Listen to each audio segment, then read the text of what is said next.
Adapun Adapun untuk bentuk kedua, maka mazhab usul fikih disandarkan kepada afiliasi mazhab-mazhab fikih yang berkembang dan masih bertahan hingga saat ini, di mana setiap mazhab fikih memiliki kekhasan tersendiri dalam membangun basis argumentasinya atas setiap ijtihad fikih yang dihasilkan.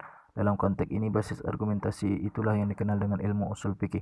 Adapun di antara karya-karya usul fikih berdasarkan afiliasi mazhab fikih seperti usul as-Sarakhsi karya Syam al-A'imma as-Sarakhsi, Kanzul Wusul karya Al-Bazdawi, Al-Manar karya Abu Al-Barakat An-Nasafi dari kalangan mazhab Hanafi, Ihkam Al-Fusul karya Ibnu Al-Walid Al-Baji, Muntaha As-Su'ul karya Ibnu Al-Hajib dari kalangan mazhab Maliki, Al-Mutashfa karya Al-Ghazali, Al-Mansul karya Al-Razi, Al-Ihkam karya Al-Amidi dari kalangan mazhab Syafi'i, Al-Uddah karya Abu Ya'la, التمهير كيا أبو الخطاب روضة النظير كيا ابن قدامة dari kalangan mazhab Ambali, Al-Ahkam karya Ibnu Hazm dari kalangan mazhab Zahiri dan lain-lain.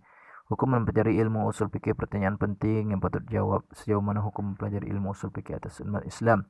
Ilmu usul fikih kaitannya dengan bagian dari ilmu-ilmu syar'i lebih identik dengan ilmu alat yang berfungsi layaknya sebuah metodologi dalam rangka memberikan pemahaman yang benar atas Al-Quran dan Sunnah. Maka hukum mempelajarinya adalah sebagaimana hukum mempelajari ilmu alat lainnya, ilmu tafsir, ilmu hadis, bahasa Arab, dan lain-lain. Dalam konteks ini, maka hukum mempelajari ilmu usul fikih tergantung kepada peran setiap individu umat Islam, yang mana umat Islam dapat dikualifikasikan menjadi dua golongan besar, mujtahid dan muqallid. Bagi mujtahid atau seorang yang hendak menjadi mujtahid atau mufti, maka mempelajari ilmu usul fikih adalah fardu ain baginya, karena ilmu ini merupakan salah satu syarat utama seseorang berijtihad dalam rangka melakukan istinbat hukum syarak.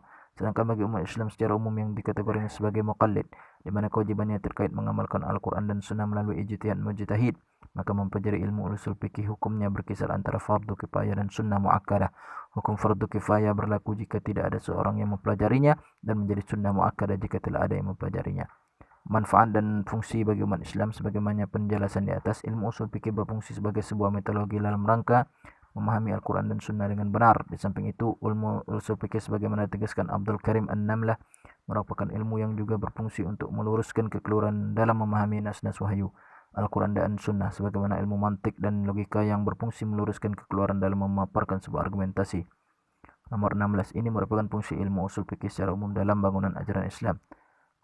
Sedangkan secara mendetail fungsi ilmu usul fikih dapat dilihat secara berbeda berdasarkan kapasitas pembelajarannya. Bagi mujtahid, maka usul fikih berfungsi layaknya sebuah metodologi dan kumpulan kaidah-kaidah syar'i dalam rangka melakukan ijtihad dan proses pemahaman yang argumentatif atas sumber-sumber hukum Islam. Hal ini dimaksudkan untuk menjawab setiap problematika kehidupan manusia berbasiskan wahyu. Adapun bagi muqallid, maka dengan mempelajari ilmu usul fikih dapat menghadirkan sebuah ketenangan jiwa ketika melaksanakan ijtihad dan produk hukum yang dihasilkan mujtahid, sebab yang muqallid bukan saja sekedar mengetahui masalah ini, hukumnya wajib atau sunnah, tetapi juga dapat mengetahui latar belakang dan sebab kelahiran hukum tersebut. Di samping itu, secara umum dengan mempelajari ilmu usul fikih selain menambah pahala dan mengamalkan produk ijtihad ulama, juga dapat berfungsi dalam rangka membantah setiap syubhat dan tashkik atas hukum Islam yang dilontarkan musuh Islam. Objek-objek ilmu usul fikih. Imam Abu Hamid Al-Ghazali dalam karyanya Al-Mustashfa min Ilmi Al-Usul mengilustrasikan objek ilmu usul fikih secara implisit layaknya sebuah pohon. Nomor 17, di mana pohon tersebut adalah pohon yang sangat produktif menghasilkan buah yang amat bermanfaat bagi manusia. Pohon yang subur, muthmir, itu merupakan dalil atau sumber hukum Islam yang kemudian terklarifikasikan menjadi dua. Dalil-dalil yang disepakati yaitu Al-Quran, Sunnah, Ijma', Qiyas, dan dalil yang diperdebatkan legalitasnya seperti istihsan, mazhab sahabat, maslahah, mursalah, dan lain-lain. Kemudian pohon tersebut menghasilkan buah yang bermanfaat, samarah, dan buah ini adalah studi usul fikih, merupakan ilustrasi dari konsep hukum syar'i yang kemudian terklarifikasikan menjadi dua, yaitu hukum taklifi dan hukum wadai. Selanjutnya, tentu pohon yang produktif menghasilkan buah di atas hendaknya dipanen dan dituai buahnya dengan cara yang benar, turuqul istismar, dan cara menunainya inilah yang disebut dengan metode istinbat hukum. Dan terakhir, tentu tidak setiap orang mampu menuai buah itu dengan cara yang benar, dibutuhkan keahlian dan kualifikasi tertentu untuk melakukannya mustasmir. Dalam konteks ini, keahlian tersebut kemudian dalam studi ilmu usul fikih disebut dengan ijtihad, dan seseorang yang memiliki keahlian tersebut disebut dengan mujtahid. Dari ilustrasi di atas dapat disimpulkan bahwa objek ilmu usul fikih mencakup 4 tema dan objek pokok. 1. Dalil atau sumber-sumber hukum Islam, di mana secara umum yang dikaji adalah aspek legalitasnya, pembagiannya, dan pemberdebatan ulama terkait statusnya sebagai sumber hukum syar'i. 2. Hukum syar'i matlul, yaitu terkait konsep hukum syarak dalam ajaran Islam, siapa pembuat hukum yang hakiki, konsep taklif dan mukallaf. 3. Metode istinbat hukum dalalah, yaitu tata cara bagaimana menyimpulkan hukum syar'i atau dari sumber-sumbernya yang legal. 4. Mustadil, ijtihad dan taklid, yaitu status kewajiban umat Islam sebagai mukallaf terkait interaksi mereka terhadap sumber-sumber hukum Islam, di mana kewajiban mujtahid adalah mengamalkan hukum Islam berdasarkan ijtihad yang dilakukan terhadap sumber-sumbernya, sedangkan kewajiban muqallid adalah mengamalkan hukum Islam melalui ijtihad para mujtahid. Demikian pembahasan pengenalan singkat tentang ilmu usul fikih, sebuah ilmu yang menjadi bukti kejayaan peradaban ilmiah umat Islam, yang membuktikan bahwa dalam mengamalkan ajaran Islam, umat Islam tidak hanya mengandalkan iman dan doktrin semata, tetapi hukum Islam tersebut diamalkan berdasarkan logika dan argumentasi yang dapat diterima oleh akal sehat sebagai salah satu anugerah Allah kepada manusia.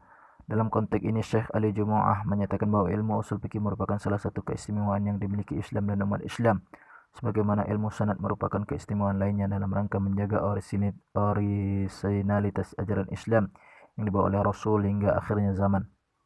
Nomor 18, wallahu alam. Nomor 1, Ali Jumu'ah Muhammad, kitab ilmu usul fiqih wa alaqatuhu bi al-falsafah al-islamiyah, Qaira al-Ma'had al-Alami lil Fikr al-Islami, 1417-1996, cetakan 1 halaman 7.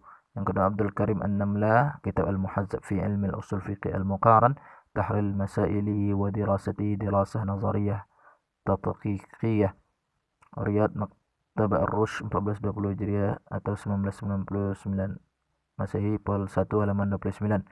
Menurut Taqiyuddin As-Subki, secara redaksional definisi usul fikih di atas diperkenalkan pertama kali oleh Tajuddin Al-Armawi, wafat 656 Hijriah, dalam karyanya Hasil Al-Mansul fi Usul Fiqih, yang selanjutnya banyak diikuti oleh para ulama usul fikih lainnya seperti Al-Baydawi, wafat 685 Hijriah, Taqiyuddin Ali bin Abdul Al-Kafi As-Subki, Al-Ibhaj fi Syarah Al-Mizhaj, Beirut, Darul Kutub Ilmiah, 1416 Hijriah, garis miring 1995 Masehi, volume 1 halaman 30. 3. Wahbah Az-Zuhaili, Usul Fiqih Al-Islami, Beirut, Darul Fikr, 1986, volume 1 halaman 2627. 4. Muhammad Adib Saleh, Tafsir An-Nusus, cetakan 3, volume 2 halaman 65, Al-Maktabah Islami, 1404. 5. Lihat Abdul Wahab Abu Sulaiman Al-Fiqr Al-Usuli, Jeddah, Darus Syuruk, 1404, cetakan 2 halaman 2229. Warna Muhammad bin Umar Ar-Razi, Manaqibus Syafi'i, Kairo, Maktabah Al-Kulliyah Al-Zahiriyah, 1406, cetakan 1 halaman 153. 7. Abdurrahman bin Al-Hasan Al-Isnawi, At-Tamhid fi Takhrij Al-Furuq ala Al-Usul, Beirut, Al-Mu'assasah Ar-Risalah, 1400 Hijriah, cetakan 1 halaman 45. Nomor 8. Iyad bin Nami As-Sulami, Usulul Fiqh alladhi la yasa' al-faqih al-jah lahu, Riyad, Dar Tadmuriyah, 1426 garis miring 2005, cetakan 1 halaman 8.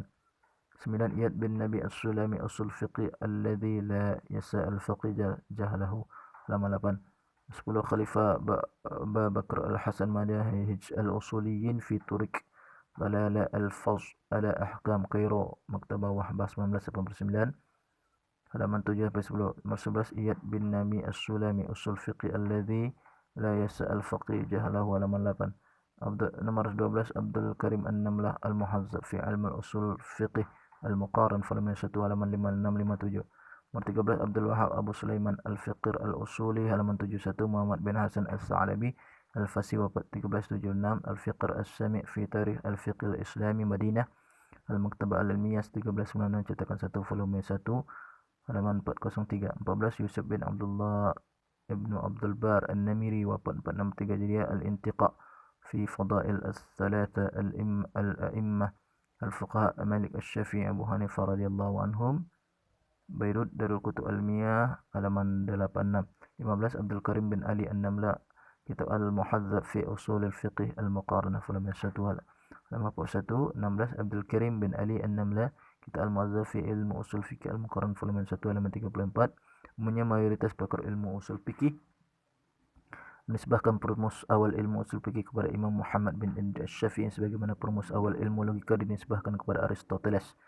Manna Al-Khattan dalam kitab Tarikh At-Tashri' Al-Islami, halaman 369. Agaknya kerana terdapat hubungan yang sangat erat antara ilmu fikih dan ilmu logika. 17. Abu Hamid Al-Ghazali, wafat 505 Hijriah, Al-Mustasfa min Ilm Al-Usul, Kairo, Al-Maktabah At-Tawfiqiyah, halaman 13-14. Bandingkan Wahba Az-Zuhaili Usul Fikih Al-Islami halaman 26-27. Toha Jabir Fayyad Al-Ulwani Search Methodology in Islamic Jurisprudence Usul Fikih Al-Islami Virginia International Institute of Islamic Thought 1994 halaman 3-4. 18. Ali Al-Jumu'ah Muhammad Ilmu Usul Fiqih wa Alaqatu bi Al-Falsafah Al-Islamiyah halaman 7.